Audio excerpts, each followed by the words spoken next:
Hormuz ঘিরে ওমানের উপর ওয়াশিংটনের চাপ, অভিযোগ ইরানের। পারস্য উপসাগরে অব্যাহত রয়েছে পাল্টাপাল্টি সংঘাত। ইয়েমেনের রাজধানী সানার আন্তর্জাতিক বিমানবন্দরে হামলা প্রতিশোধের ঘোষণা হুথি মুখপাত্র ইয়াহিয়া সারিয়ের। কাতারের সাবেক আমির শেখ হামাদ বিন খলিফা আল থানির দাফন সম্পন্ন, শ্রদ্ধা জানাতে দোহায় বিশ্ব নেতারা। সিরিয়ার সামরিক শিক্ষার জন্য নতুন বিশেষায়িত বিশ্ববিদ্যালয় চালুর ঘোষণা দিয়েছেন মেজর জেনারেল সেলিম ইদ্রিস। মধ্যপ্রাচ্যের রাজনৈতিক, অর্থনৈতিক সহ সবশেষ খবরাখবর আপনাদের সামনে এক নজরে তুলে ধরছি আমি রেশমা আহমেদ।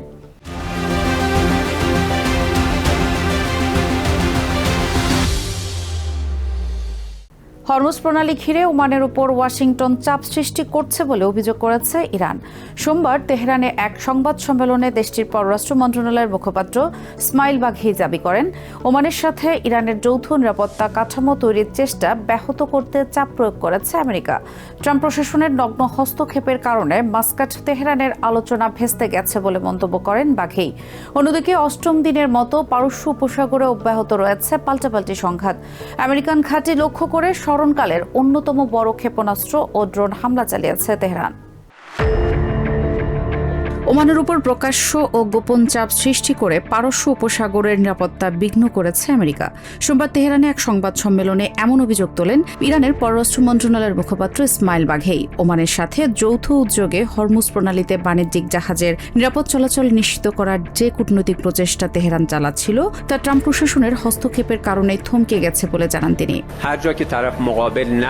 ওমানের সাথে মিলে হরমুজ প্রণালীতে নিরাপদ জাহাজ চলাচল নিশ্চিত করার প্রক্রিয়া চালুর চেষ্টা ছিল আমাদের, কিন্তু ওমানের উপর আমেরিকার প্রকাশ্য ও গোপন চাপের কারণে দুর্ভাগ্যবশত তা বাস্তবায়িত হয়নি। একই সাথে গত মাসে ওয়াশিংটনের সাথে হওয়া অন্তর্বর্তীকালীন সমঝোতা চুক্তিটি ওয়াশিংটন প্রশাসনিক বিভিন্নভাবে খণ্ডিত ও লঙ্ঘন করেছে বলে দাবি করেছে তেহরান। বাঘেই জানান, প্রতিশ্রুতির বদলে প্রতিশ্রুতির যে চুক্তি ছিল তা থেকে আমেরিকান পক্ষ সরে আসায় ইরানও চুক্তির বাধ্যবাধকতা মানতে আর দায়বদ্ধ নয়। আমেরিকানরা এই সংক্ষিপ্ত সময়ের মধ্যে সমঝোতা স্মারকের বিভিন্ন অংশকে খণ্ডিত করেছে। আমরা শুরু থেকে বলছি, প্রতিশ্রুতির জবাব প্রতিশ্রুতি দিয়েই দেয়া হবে। অপরপক্ষ যতদিন তাদের প্রতিশ্রুতি রক্ষা করবে, আমরাও কেবলই ততদিন আমাদের বাধ্যবাধকতা পূরণ করব। ইরানি এই কূটনৈতিক এ সময় বলেন, ইউএস ইসরায়েলি হামলায় নিহত সর্বোচ্চ নেতা এবং আহত ও নিহত প্রত্যেক ইরানির রক্তের প্রতিশোধ ও ন্যায় বিচার নিশ্চিত করার রাষ্ট্রের মৌলিক দায়িত্ব। আন্তর্জাতিক আদালতে ন্যায় বিচার প্রতিষ্ঠার লক্ষ্যে তেহরান সম্ভাব্য সব ধরনের আইনি ও আন্তর্জাতিক প্রক্রিয়া ব্যবহার করবে বলে জানান তিনি। একই সাথে ইরানের হামলার ক্ষেত্রে সহযোগী যে কোনো এলাকা বৈধ লক্ষ্যবস্তু হবে বলেও সতর্কবার্তা দেন বাঘেই। নিজেদের প্রতিরক্ষায় আমরা বিন্দুমাত্র দ্বিধা করব না। ইরানের বিরুদ্ধে চালানোর জন্য যদি কোনো দেশের অঞ্চল বা যে কোনো অংশ ব্যবহার করা হয়, তবে স্বাভাবিকভাবে সে স্থানটি ইরানের প্রতিরক্ষামূলক পদক্ষেপের আওতাভুক্ত হবে। গত কয়েকদিনে আমরা কাতার ও ওমান উভয় দেশের সাথেই সার্বক্ষণিক যোগাযোগ রাখছি। পাশাপাশি পাকিস্তানের সাথে আমাদের যোগাযোগ চলছে। এই কূটনৈতিক টানাপোড়েনের মধ্যেই অষ্টম দিনে গড়িয়েছে গত এক সপ্তাহ ধরে চলা তেহরান ওয়াশিংটনের তীব্র পাল্টাপাল্টি সংঘাত। রবিবার রাত থেকে সোমবার পর্যন্ত পারস্য উপসাগর জুড়ে আমেরিকান ঘাঁটিগুলোতে নজিরবিহীন ক্ষেপণাস্ত্র ও ড্রোন হামলা চালিয়েছে ইরানের বিপ্লবী গার্ড বাহিনী IRGC। বাহরাইন ও কুয়েতে অবস্থিত আমেরিকার সামরিক স্থাপনা, ওমানের রাডার সিস্টেম এবং জর্ডানের প্রিন্স হাসান বিমান ঘাঁটির জ্বালানি ও গোলাবারুদের ডিপো লক্ষ্য করে এই বিধ্বংসী হামলা চালিয়েছে ইরান। এদিকে হরমুজ প্রণালীতে ওয়াশিংটনকে কোনো ধরনের হস্তক্ষেপ করতে দেবে না বলে কঠোর হুঁশিয়ারি দিয়েছে IRGC। ইরানের খাতামুল আম্বিয়া সদর দপ্তরে মুখপাত্র ইব্রাহিম জুলফিকারি বলেন, হরমুজে কোনো ধরনের প্রতিবন্ধকতার চেষ্টা হলে কঠোর জবাব দেবে তেহরান। আমরা কোনো অবস্থাতেই আমেরিকানদের হরমুজ প্রণালী ব্যবস্থাপনায় হস্তক্ষেপ করতে দেব না। ইরানের সশস্ত্র বাহিনীর অনুমতি ছাড়া এবং আমাদের নির্ধারিত রুটের বাইরে গিয়ে চলাচল ও আক্রমণকারী ও জলদস্যু US সামরিক বাহিনী কর্তৃক বাণিজ্যিক জাহাজ এবং তেল ট্যাঙ্কারের চলাচলে যে কোনো ধরনের প্রতিবন্ধকতা সৃষ্টির চেষ্টা করা হলে ইরানের সশস্ত্র বাহিনী তার কঠোর জবাব দেবে। একই সাথে জুলফিকারি সতর্ক করেন, ইরানের হামলায় আমেরিকান বাহিনীকে কোনো দেশ সহযোগিতা করলে তা ইরানের সার্বভৌমত্বের বিরুদ্ধে যুদ্ধ বলে গণ্য হবে। Reshma Ahmed, TVN 24 news desk. ইয়েমেনের রাজধানী সানার আন্তর্জাতিক বিমানবন্দরে ভয়াবহ বিমান হামলার ঘটনা ঘটেছে। উত্তর ইয়েমেন নিয়ন্ত্রণকারী ইরানপন্থী হুতি গোষ্ঠী এই হামলার জন্য সৌদি আরবকে দায়ী করে তীব্র প্রতিশোধের ঘোষণা দিয়েছে। সোমবার হুতি মুখপাত্র ইয়াহিয়া সারি একে নগ্ন আগ্রাসন বলে অভিহিত করে কঠোর পদক্ষেপের ঘোষণা দেন। তবে সৌদি আরবের পক্ষ থেকে তাৎক্ষণিক কোনো প্রতিক্রিয়া পাওয়া যায়নি। অন্যদিকে দেশটির আন্তর্জাতিকভাবে স্বীকৃত সরকার দাবি করেছে একটি ইরানি বিমানের অবতরণ ঠেকাতে সরকারি সশস্ত্র বাহিনীর রানওয়ে লক্ষ্য করে এই হামলা চালিয়েছে। পাশাপাশি হুতিরা সানা বিমানবন্দরে আন্তর্জাতিক রেড ক্রসের একটি বিমান ও পাইলটদের আটকে রেখেছে বলেও সরকারের পক্ষ থেকে অভিযোগ করা হয়েছে। দোহায় সমাহিত হলেন কাতারের সাবেক আমির শেখ হামাদ বিন খলিফা আল থানি। স্থানীয় সময় রবিবার দোহার ইমাম মুহাম্মদ ইবনে আব্দুল ওয়াহাব মসজিদে জানাজার পর লুসাইলের রাজকীয় কবরস্থানে তাকে দাফন করা হয়। জানা যায় দেশটির আমির Sheikh Tamim bin Hamad Al Thani ও প্রধানমন্ত্রী Sheikh Mohammed bin Abdur Rahman Al Thani সহ ঊর্ধ্বতন কর্মকর্তা ও দেশি বিদেশি অতিথিরা অংশ নেন। সাবেক আমিরের মৃত্যুতে রাজ পরিবারের প্রতি শোক জানাতে কাতার সফর করেন পাকিস্তান, জর্ডান, ইজিপ্ট, আরব আমিরাত ও আরব লীগের মহাসচিব সহ বিভিন্ন দেশের শীর্ষ নেতারা। বাংলাদেশ ও কাতারের প্রয়াত এই নেতার প্রতি শ্রদ্ধা জানিয়ে আগামী বৃহস্পতিবার অর্ধদিবস রাষ্ট্রীয় শোক ঘোষণা করেছে।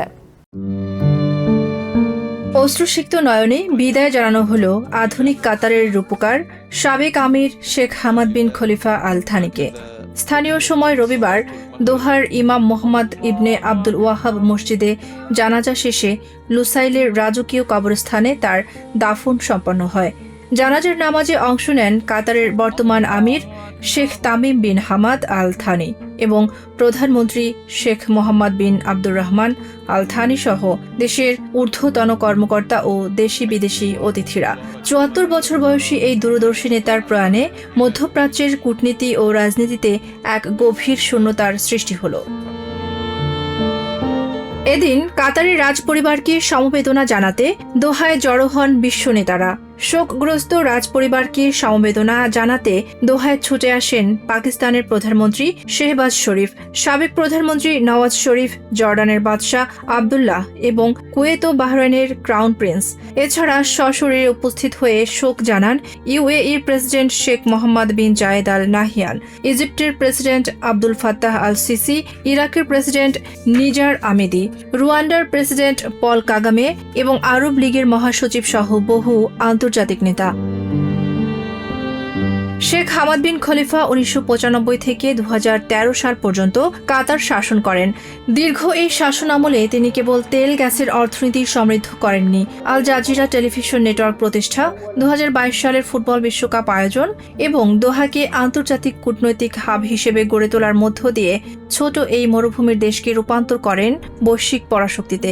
বিশ্বমঞ্চে কাতারকে এক অনন্য উচ্চতায় নিয়ে যাওয়া এই নেতার মৃত্যুতে সৌদি আরব, তুর্কি, সিঙ্গাপুর ও ভারত সহ বিভিন্ন দেশের প্রতিনিধিরাও শোক জানিয়েছেন। বাংলাদেশে প্রয়াত এই কাতারি নেতার মৃত্যুতে আগামী বৃহস্পতিবার অর্ধদিবস রাষ্ট্রীয় শোক ঘোষণা করা হয়েছে। এছাড়া রাজপরিবারকে সমবেদনা জানাতে বাংলাদেশ জাতীয় সংসদের স্পিকার মেজর অবসরপ্রাপ্ত হাফিজ উদ্দিন আহমেদ এবং প্রধানমন্ত্রী তারেক রহমানের পররাষ্ট্র বিষয়ক উপদেষ্টা হুমায়ুন কবির মঙ্গলবার দোহা সফর করবেন। Tasmia Tumpa, TVN 24 news desk. উচ্চতর সামরিক শিক্ষার জন্য সিরিয়ায় চালু হয়েছে national university for defence science নামক একটি বিশেষায়িত বিশ্ববিদ্যালয়। সোমবার এক সংবাদ সম্মেলনে দেশটির প্রতিরক্ষা মন্ত্রণালয়ের উপদেষ্টা বোর্ডের সদস্য মেজর জেনারেল সেলিম ইদ্রিস এই ঘোষণা দেন। সম্প্রতি প্রেসিডেন্ট আহমেদ আল শারার জারি করা ডিক্রির অধীনে এটি প্রতিষ্ঠিত হয়েছে।